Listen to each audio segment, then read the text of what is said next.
사랑하는 성도 여러분, 좋은 아침입니다. 오늘은 사순절 묵상 36번째 마태복음 26장 65절로 66절 말씀 함께 대하겠습니다. 그때 대제사장은 자기 옷을 찢고 큰 소리로 말하였다. 그가 하나님을 모독하였소. 이제 우리에게 이 이상 증인이 무슨 필요가 있겠소. 보시오, 여러분은 방금 하나님을 모독하는 말을 들었소.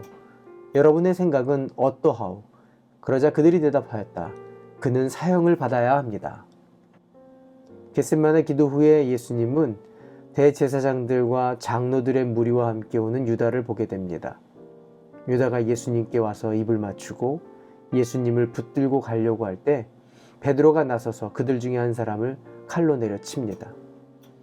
그들 중에 한 사람의 귀가 떨어지자 예수님은 낫게 하시면서 베드로에게 다시 말씀하십니다. 이 일이 있어야 한다.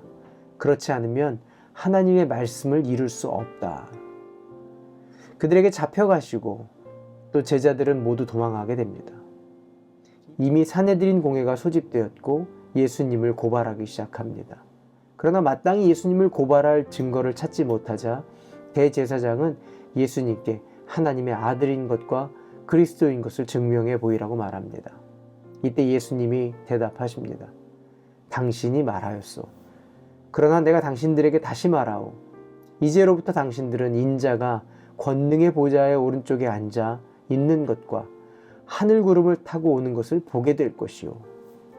이 말을 듣자 대제사장은 옷을 찢으면서 하나님을 모독했다라고 고발합니다. 또한 사내들인에 있는 모든 사람들이 일제히 사형을 받아야 한다라고 외칩니다.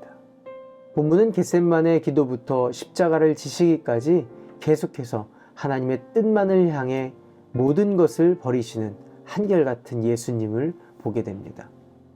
예수님은 하나님의 예언의 말씀을 성취하기 위해 또한 하나님의 뜻을 이루기 위해 끝까지 고난받고 수모당하며 멸시와 외면을 받으실 것입니다.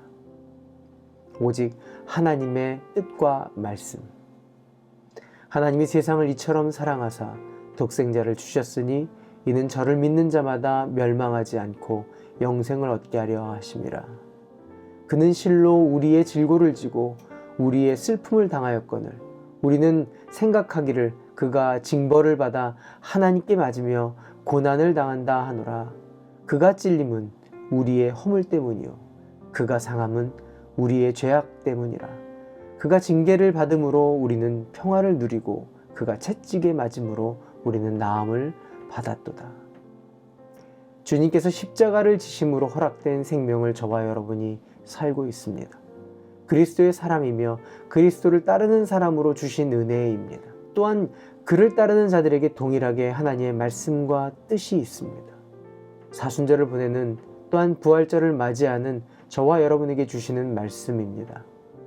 우리는 나의 뜻과 나의 만족, 유익을 위해 내 에고가 원하는 대로 사는 사람들이 아니라 하나님의 말씀과 그 뜻을 하나님의 사랑받은 자들로 이 땅에서 새 생명으로 사는 사람들입니다. 하나님의 뜻과 말씀을 따르기 위해 주님께서 버리신 일들을 기억하며 우리의 삶에서 주님의 뜻과 말씀을 따라 살기에 내려놓아야 할 것들을 기억하고 수많은 고집들과 고집스러운 생각, 원함만 있는 우리의 삶의 목표가 아니라 하나님의 뜻과 말씀을 순종하며 따라가기를 소망하는 저와 여러분 되시기를 바랍니다. 기도할까요? 좋으신 하나님, 늘 나만 생각하는 부끄러움을 알게 하시고 주님께서 주님의 뜻을 따라 말씀을 따라 하나님 나라를 세우신 것처럼 우리도 소망하게 하여 주시옵소서. 예수님의 이름으로 기도합니다. 아멘. 오늘도 성령님과 동행하시는 하루 되시길 바랍니다. 화이팅!